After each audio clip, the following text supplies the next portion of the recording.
Disiksanya anggota Banser oleh Baqlawi Bahar Smith dan para jongosnya adalah tumbal husnuzon dari pengurus besar Nahdlatul Ulama terhadap nasab golongan mereka yang sudah terbukti kepalsuannya sebagai keturunan Rasulullah. Makanya baru kemarin sore udah belagak, jangan belagu kalian. Jangan coba-coba kau colek. Kalau kau colek singa, itu singa makan kau sama tulang-tulangnya. Apapun penelitian yang dilakukan oleh orang, apapun tesis-tesis dibuat oleh orang, walau aftal muftun, saya tetap berhusnudzon bahwa beliau Bapak Ali ini adalah min dzurriyyati Rasulillah sallallahu alaihi wasallam. Sudahlah, urusan nasab biar itu tidak penting bagi kita. Biar berjalan. Yang penting mulai para muassis Mbah Hasyim, Syekhana Khalil, Nawawi, tidak ada masalah waktu itu. Sekarang ini pun kenapa kita masalahkan? Air. Itu Bahar itu yang nyeret. Bahar bukan. Ukul bukan. Bahar yang ngantem ya. Jelas. Si Bahar yang ngomong. Si anjing Bahar yang ngomong. Seperti leher, seperti ini. Leher diapain leher? Makanya digiliin lah. Digorokin senjata. Leher sempat ditodongin golok. Masih kerasa. Allah, ya Allah.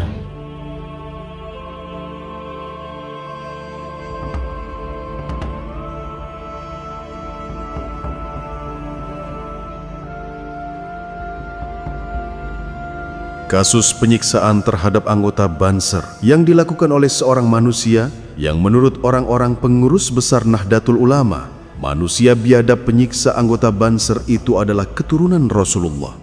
Jika ditarik kesimpulan secara tidak langsung, hal ini merupakan bentuk pelecehan luar biasa dari pengurus sebuah organisasi muslim terbesar di dunia terhadap Nabi Muhammad. Sebab beliau dianggap telah menurunkan gerombolan manusia biadab, menurunkan manusia hina yang kata-katanya kotor luar biasa, yang keberadaannya selalu menimbulkan kekacauan di atas dunia. Berkat dalil husnuzon orang-orang pengurus besar Nahdlatul Ulama yang menganggap Rasulullah telah menurunkan manusia biadab seperti Bahar Smith dan gerombolannya, orang-orang non-muslim di luar sana sudah pasti di dalam pikiran mereka akan memandang sebelah mata terhadap agama Islam.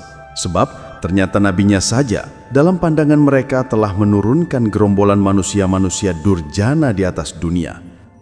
Penyiksaan terhadap anggota Banser oleh salah seorang Baqlawi Yaman, dengan sangat berani kita mengatakan itu adalah tumbal dari kebodohan orang-orang pengurus besar Nahdlatul Ulama yang telah mengabaikan fakta-fakta ilmiah bahwa kaum Baqlawi Yaman nasabnya mustahil tersambung kepada baginda Rasulullah, dan malah lebih senang memilih jalur husnuzon atau prasangka untuk tetap mengakui bahwa gerombolan manusia biadab tersebut adalah kaum keturunan baginda Nabi kita. Ini soalnya pokoknya nanti ujungnya sudah lihat, ujungnya tuh soal husnuzon. Karena namanya catatan itu sampean cari ya tidak mungkin lengkap. Padahal orang yang mengakui Ba'alwi sebagai turun Nabi itu orang yang aneh. Di mana orang yang hidup di abad ke-4 tetapi kemudian mereka beristidlal, berdalil dengan kitab-kitab Ibnu Hajar yang ada di abad 10, dengan kitabnya An-Nabhani yang di abad setelahnya. Kalau ada yang mengatakan tidak ada yang menyebutkan kitab-kitab kuno yang sezaman, loh memang pada zaman itu Hadramaut itu memang sedang dilanda suatu situasi, keadaan para penduduknya itu semacam nomaden. Jadi sejarah itu tidak kepikir. Jadi tidak ada ahli sejarah waktu itu. Di dalam abad ke-5, ke-6, ke-7, ke-8 itu banyak kitab-kitab yang ditulis dari Yaman, dari Hadramaut dan sekitarnya. Seperti kitab Tarikh Al-Musalla, kemudian Tabaqat Fuqaha il-Yaman karena Ibnu Samrah itu di abad ke-5, Al-Iqlil karya Al-Hamadani, kemudian Tarikh Aden dan sebagainya. Itu banyak ditulis, termasuk kitab As-Suluk fi Tabaqat Al-Ulama wal Muluk di abad ke-8. Jadi kalau ada orang tua kita mengatakan bahwa waktu itu Hadramaut itu dalam keadaan perang, jadi tidak ada kesempatan orang menulis nasab-nasab, itu tidak benar.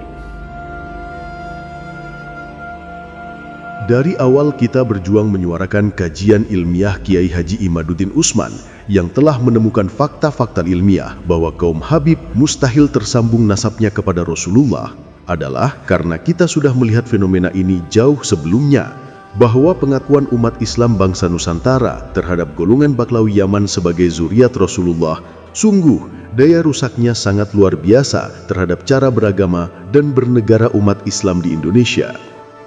Akibat dipercayanya golongan Baklawi Yaman sebagai keturunan Rasulullah, dahulu ketika terjadi geger Cilegon, perang melawan penjajah, hampir sebagian rakyat Banten yang awalnya sangat berkobar melakukan perlawanan, akhirnya mundur dari medan perang, sebab ada fatwa dari orang yang katanya dia adalah keturunan Rasulullah, si Mufti Belanda Usman bin Yahya, yang mengeluarkan fatwa bahwa haram hukumnya memberontak kepada kerajaan Hindia Belanda.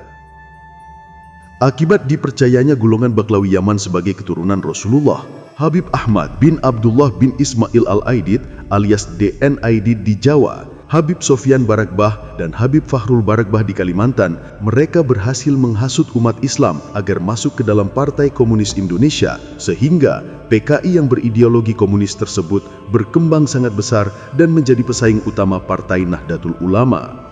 Rizik Syihab dan gerombolannya akibat dipercaya sebagai keturunan baginda Rasulullah, mereka pernah hampir berhasil membuat negara chaos, memainkan isu-isu agama hanya demi ambisi politik untuk mengantarkan keturunan Yaman menjadi gubernur DKI Jakarta. Berhasil mempengaruhi jutaan umat Islam, hal yang mustahil terjadi jika saja umat Islam tidak percaya bahwa Rizik Syihab dan gerombolannya adalah keturunan Rasulullah. Dan masih sangat banyak untuk disebutkan tentang bagaimana daya rusak yang terjadi akibat pengakuan kita terhadap golongan Baklawi Yaman sebagai zuriat baginda Nabi kita.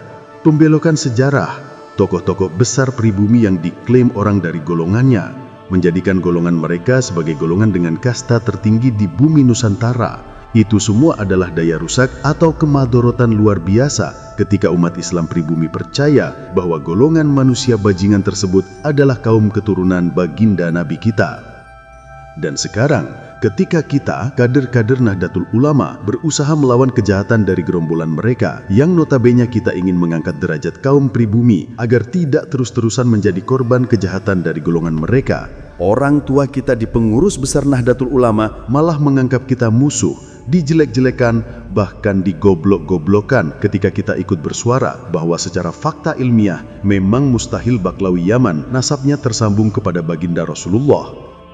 Sudah sekian lama, bertahun-tahun, berpuluh tahun, as-sawadul a'dzam min ulama'ina meyakini bahwa para habaib ini memang memiliki silsilah yang sambung kepada Rasulullah Sallallahu Alaihi Wasallam. Mari kita ikut saja. Orang-orang goblok ndak usah nanya dalilnya. Orang-orang goblok ndak usah nanya dalilnya. Justru karena kami bodoh, Gus, kami tanya. Dan tugas jenengan sebagai pengurus itu untuk mencerdaskan, bukan untuk membodohi. Yang dikatakan Gus Yahya, orang-orang goblok tidak perlu nanya dalil yuk. Wong Nahdlatul Ulama. Sampeyan goblok-goblok no wong, wis tuwek sampeyan niku mbok dijogo duwe cangkem niku. Wis tuwek. Kalau kami pintar, kami nggak bertanya jenengan gitu loh. Dan asal tahu, statement jenengan yang semacam itu sangat-sangat melukai hati warga Nahdien akar rumput semacam saya ini, Gus. Jadi menurut Gus Yahya, wong Nahdlatul Ulama sing goblok-goblok kuwi ora oleh nanya dalil. Padahal menurut saya, orang-orang goblok yang nanya dalil itu merupakan satu kemajuan intelektualnya. Dia itu pengen pinter. Lah kok malah dindek-deki malah goblok. Wis goblok dindek-deki mundak pekok. Kok wong digoblok-goblokno, wong Islam iku duwe pilihan dhewe. Percaya karo Habib, gak percaya wibano. Aja dipeksa. Sampean sapa? Sampean iki ketua apa? PBNU sing milih sampean sapa? Ha, aku lho ndak tahu milih sampean. Ha? Wong sampean duduk ketuaku. Ketidakpedulian para petinggi PBNU terhadap daya rusak atau kemudaratan besar sehingga tetap memberi pengakuan kepada kaum Ba'lawi Yaman sebagai zuriat Rasulullah cuma berdasarkan husnuzon atau prasangka. Akhirnya pengakuan tak berdasar tersebut memakan tumbal juga. Seorang anggota Banser yang tugasnya selama ini menjadi pagar hidup bagi para kiai kita di lingkungan Nahdlatul Ulama, ia disiksa habis-habisan oleh manusia durjana yang kata orang-orang pengurus besar Nahdlatul Ulama, manusia durjana tersebut adalah keturunan baginda Rasulullah. Kita berani jamin, para pengikut Ba'lawi Bahar Smith yang turut andil melakukan penyiksaan terhadap anggota Banser, jika mereka ditanya tentang perbuatan biadabnya menyiksa seorang manusia, kita berani jamin jawaban mereka sudah pasti, perbuatan biadab tersebut bukanlah perbuatan yang salah. Anggapan mereka pasti malah cenderung menganggap perbuatan tersebut adalah perbuatan yang mulia, perbuatan yang pasti diridhoi Allah Ta'ala. Sebab yang ada di kepala mereka, perbuatan biadab tersebut adalah untuk membela manusia yang katanya adalah keturunan dari nabinya. Tidakkah para kiai dan orang-orang pengurus besar Nahdlatul Ulama bisa melihat segala kerusakan yang ada? Kerusakan moral umat Islam yang disebabkan oleh ajaran manusia-manusia durjana yang mengklaim diri mereka sebagai zuriat Rasulullah. Seharusnya para kiai sadar, ini bukanlah tentang oknumnya, bukan tentang segelintir orang saja dari kaum Ba'lawi Yaman yang dianggap sebagai keturunan Rasulullah ternyata memiliki sifat iblis dan durjana. Tapi justru sifat iblis dan durjana dalam diri oknum-oknum Ba'lawi Yaman munculnya adalah karena mereka dianggap sebagai golongan manusia paling mulia, keturunan dari baginda Nabi kita. Hal inilah yang seharusnya menjadi pertimbangan para kiai kita dan orang-orang pengurus besar Nahdlatul Ulama agar tidak memaksakan diri mengakui golongan mereka. Terlebih lagi sudah ada kajian ilmiah yang tidak mungkin lagi bisa dibantah bahwa nasab mereka mustahil tersambung kepada baginda Rasulullah.